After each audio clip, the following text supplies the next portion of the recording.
So I want to get to one part of this too that I want to talk about. The history of experimental stuff, right, that happened throughout history. Because I know, and I keep bringing up COVID-19 just because COVID was it was a big time in our lives, right, where there was a lot of discussion about vaccines that people never really had before, right, because people like you, Kevin, talked about they just were getting vaccines and we didn't think about it, right, and then when COVID-19 happened, there were a lot more questions that sparked from that. And with that said, there were a lot of people in different demographics that chose not to get it because of this distrust throughout history, right? I mean, it's a historical thing that happened. There were experimentations that took place on people and different groups of people, and so people kind of have that distrust. So I guess my question is, how do we, I don't even know if I want to say bridge the gap, but how do we have this discussion and allow people to have their fears, but then also educate, right? I am not a doctor, I'm not a nurse, I'm not in the medical field, but I have questions, right? Because I think about things that you're putting in your body. People should be able to ask about that. And I feel like sometimes that opportunity is missed because we want people to just do it. And so my question is, how do we bridge this gap where people have that distrust versus, go ahead, thank you. Yeah, I was just going to say, I mean, it kind of does go around the principle of my body, my choice, right? Let people do their research. Let people feel what they want to feel.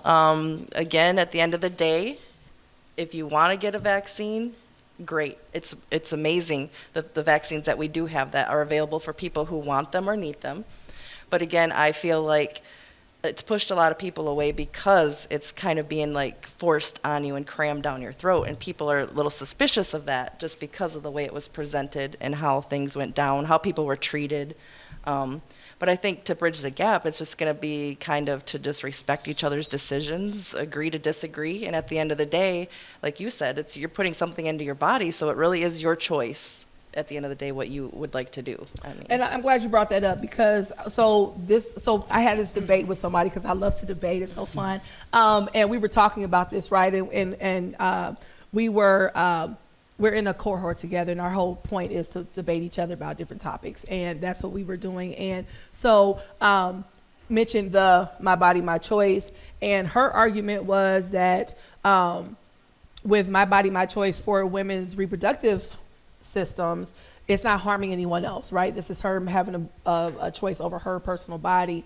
But then when we use it for vaccines, don't make that face at me. When we use it for vaccines, it now becomes a community thing, right? Where you could potentially impact the community. So what do you all feel about that? I mean, where is the responsibility in community care, right? Because people say, if you don't get the shot, then you're not caring about your fellow man, right? Because you're kind of being selfish. So where do you all think that, yeah.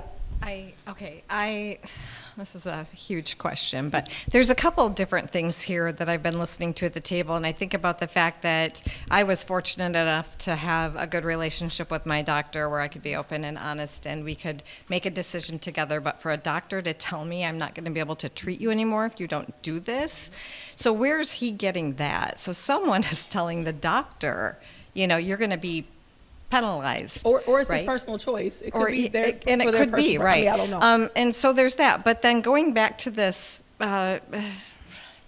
ethical decision about if I'm going to make a decision that impacts my body, that's just my choice and my body. But if the decision I make is going to have an impact on someone else, that is going to weigh heavier on me.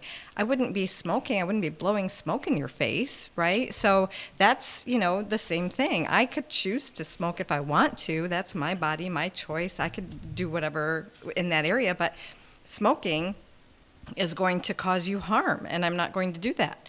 And that was one of the situations that came up with COVID specifically because I work with very vulnerable people. And I had to make a decision. If I don't protect myself, I could injure these people if I get sick. And I don't want to do that. I care too much about humanity to do that. So I had to make that. I think that's an ethical decision, but I think it's a very important one that we have to look at, because those are things that are going to have an impact on other people. So let me ask you this, and then I want you, so ahead of time, before COVID, were you against vaccinations? And then when COVID came out, you then thought, I want to protect the people around me, so you chose different? No, because I did the research when Holly was little. Now she's 25 years old. So the research I did was 25 years ago when apparently there were a lot more ingredients in the vaccines than there are now. But I also, during that research, this was my own little study, so don't go out there calling me another Jenny McCarthy. But I found that the ingredients that the mercury that they said was in the vaccines for children was in the flu shot.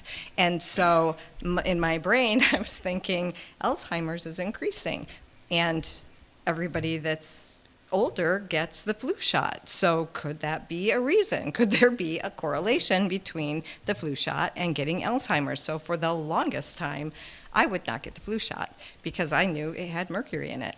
But then there came a point when I started getting older and I started having to think about my own well-being and, again, working with people. So I had to make that decision. And I just try to make sure I'm healthy when I go get my vaccines. I make sure that I'm in a good space in my health so that I'm not compromised in any way. Yep. So we keep talking about ingredients, like they're just little ingredients. So I brought, the CDC has a pink book. It's a Appendix B that has all the listed ingredients, what's in there, because let's look at it. What is it in there that's making people nervous? It's so much more than mercury. We need to understand that it is not just so when people come in, they'll say, I don't want to do it because of the heavy metals. Okay, so we look through the ingredients together, we look at the heavy metals list, aluminum, mercury, things like that. Then, so say somebody doesn't have a problem with that, then they say, well, my religion says I cannot put anything that has another DNA in my body, but yet they're going to go get vaccines. There are several parts, these excipients, that are other DNA strands, proteins from everything from kidney to other albumin sources. So we have to look at it more than just like a one ingredient thing. And then some people are like, well, I'm sensitive to like the MSG. We'll just pick MSG. Those are in some of the shots as well. So we can't just make it, again, a one generalization that the flu shot has mercury, so therefore don't get. I feel like it's so much more complicated than that. And to simplify it, when somebody has a vaccine-injured child, whether it's, maybe not autism, maybe not, I'm saying it's so much more complicated than that to say this causes this, or this is because of this one thing. We have to look at it and then have that sympathy for that mother or that father who does have an injured child. It goes past almost what you're personal and professional and all of those lines kind of cross. So just hearing people's story. Thank you. Kevin?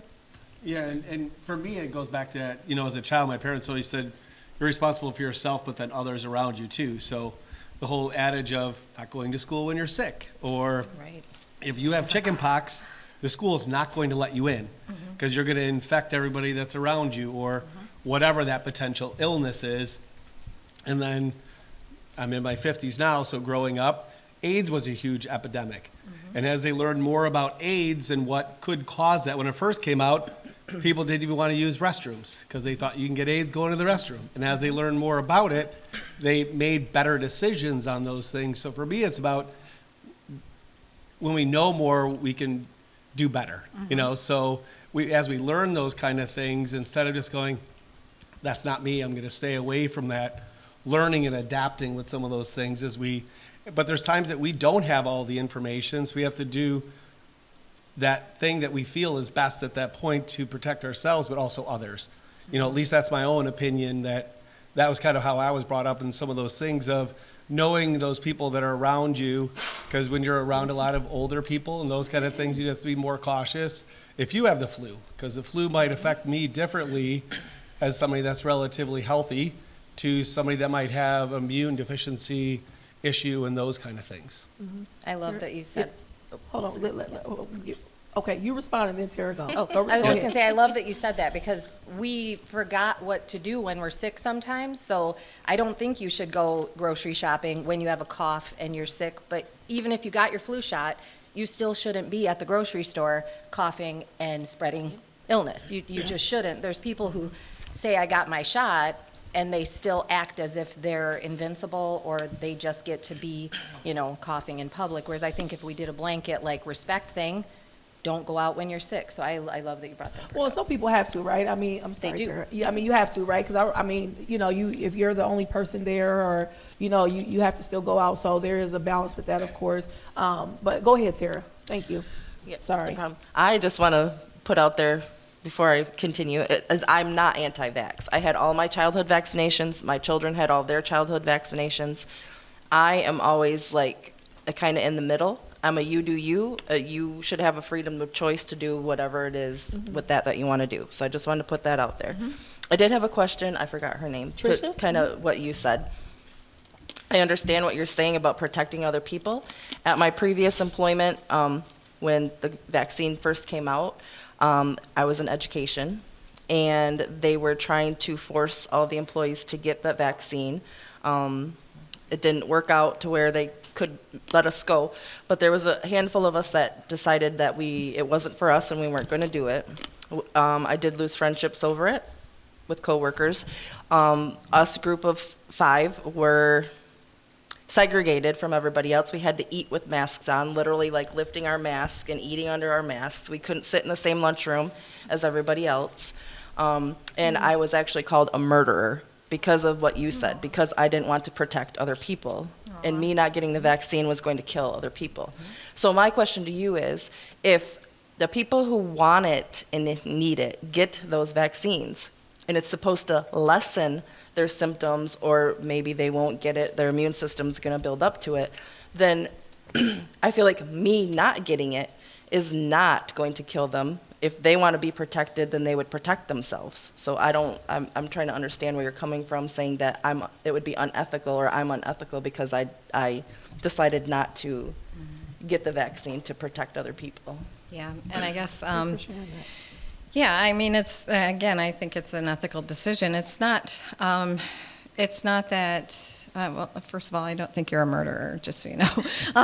And I think you have a right to make that decision, but I just feel for my own sake, the people that I surround myself with have, very weak immune systems. And so I could, you all know that when you get sick, by the time you show symptoms on any illness you have already contaminated, right? I could go to the grocery store and wipe my hands all over the cart and then leave and then start feeling sick, right? So my germs have already been out there. So if there's anything I can do to build up my own immunity so that when I am around other people, I'm not exposing them to something that I don't even, know I have. Does that make sense? Yeah. And so I think that was it. I just, I couldn't, if somebody that I was close to got sick because of, because I was around them and I was ill, I would feel horrible. I would feel, I would hurt for them. I would feel bad that I may have been the cause of that. Does that make sense? Yeah. Okay. Thank you. Yeah. Catherine? Yeah, I just wanted to go back to the ingredients in the vaccine, and I know aluminum was mentioned. And if you look at the amount of aluminum in in vaccines versus the amount of aluminum that we ingest in our foods, the amount in vaccines is way less.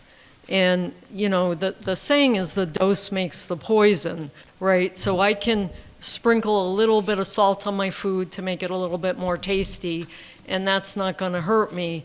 But if I ate a cup of salt, it would probably do me in.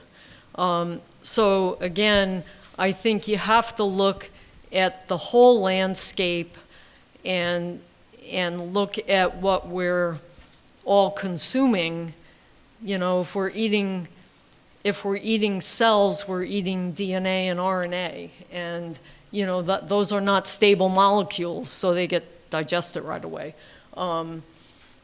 But they don't last. They don't hang around.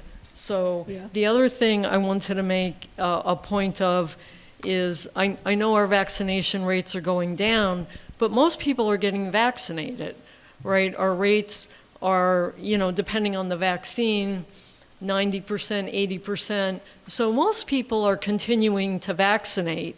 And I think questions are good. As a mom and a grandma, I know I always used to be worried when I would take my kids to get vaccinated, would they have a side effect?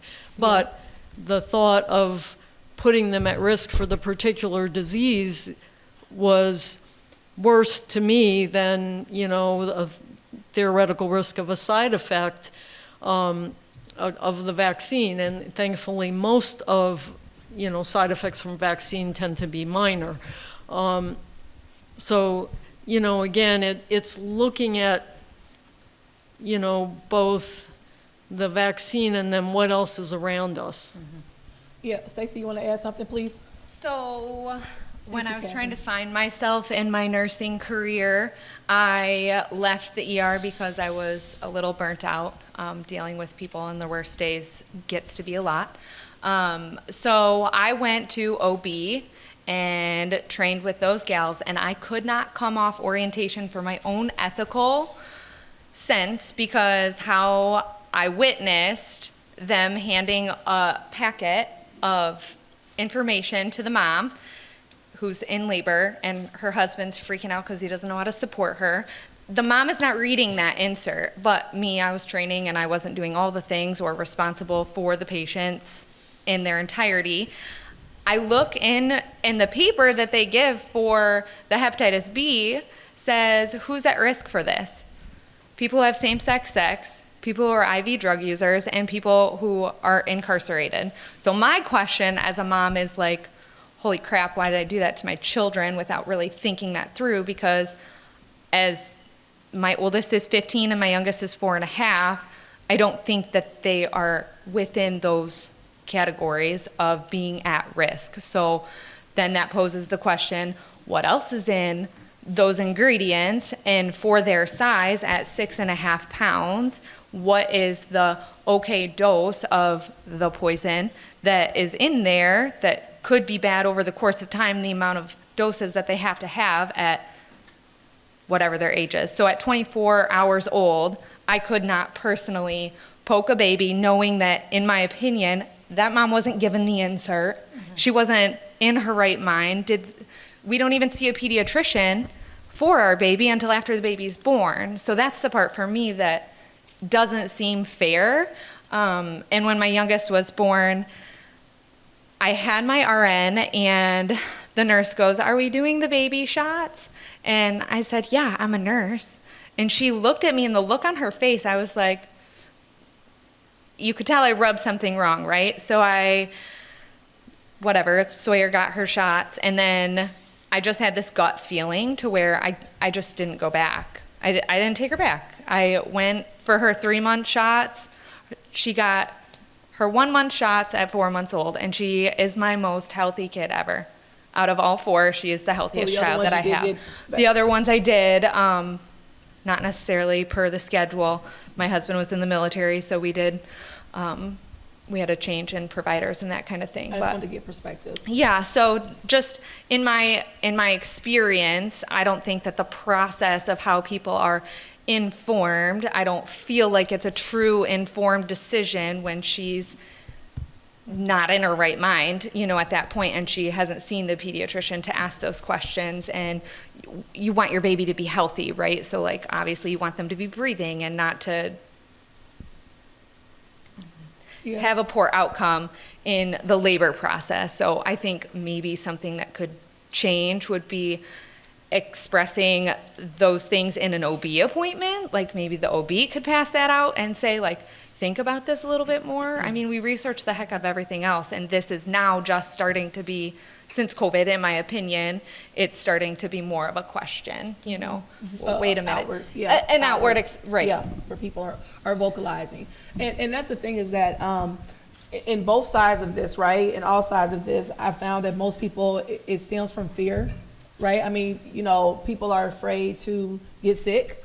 And people don't. I mean, they don't want to get sick. Nobody wants to get sick, right? And then, of course, during the COVID phase, and I say phase just when it was like media was like, it was just insane, right? Where people thought that if, you know, you walked outside, it was like some kind of, Sure. you know, the plague almost. And they were showing body bags all in the, I mean, you remember that, right? And so it was very traumatizing for people. And so I think that fear, of course, kind of elevated the distrust of each other, right? I mean, people turn on each other. I mean, like you talked about losing friends and that nature. So I think that fear is a huge component in this. And I also, in speaking to people in preparation of this, most people were not anti-vaccine, right? They were not anti. They wanted to be more informed. And I think that people felt like, well, I don't think they said, they felt like they weren't able to ask those questions. It was this idea that this is just what you're supposed to do and just do it. And people don't like that, right? They want to know. And I think that, so I think that if in the medical field, maybe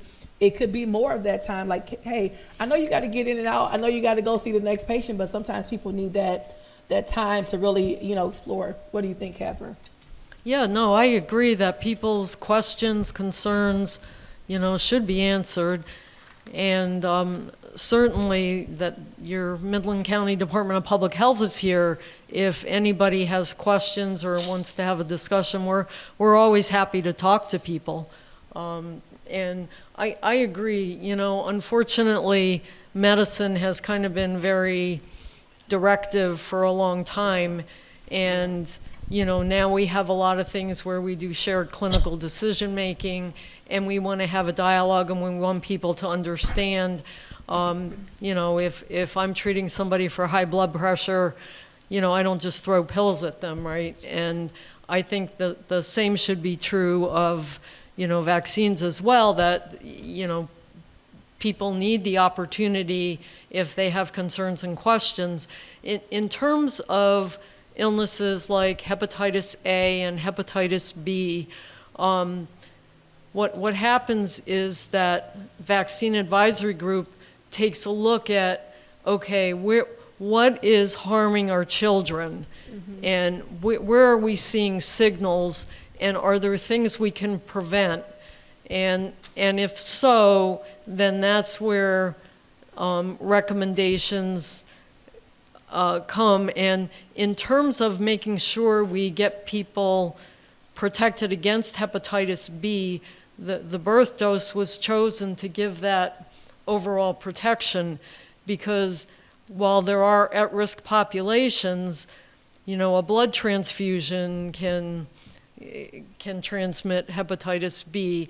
And if somebody were in a motor vehicle accident, say on a bus, and, you know, people are bleeding and you're kind of thrown against somebody, it doesn't take much to transmit hepatitis B. If somebody spits in your eye who has hepatitis B, they can transmit hepatitis B to you. So even though there are risk groups, it's also very efficiently transmitted in certain settings. Mm-hmm. And so again, to protect the population from that's why that was recommended. Okay, thank you.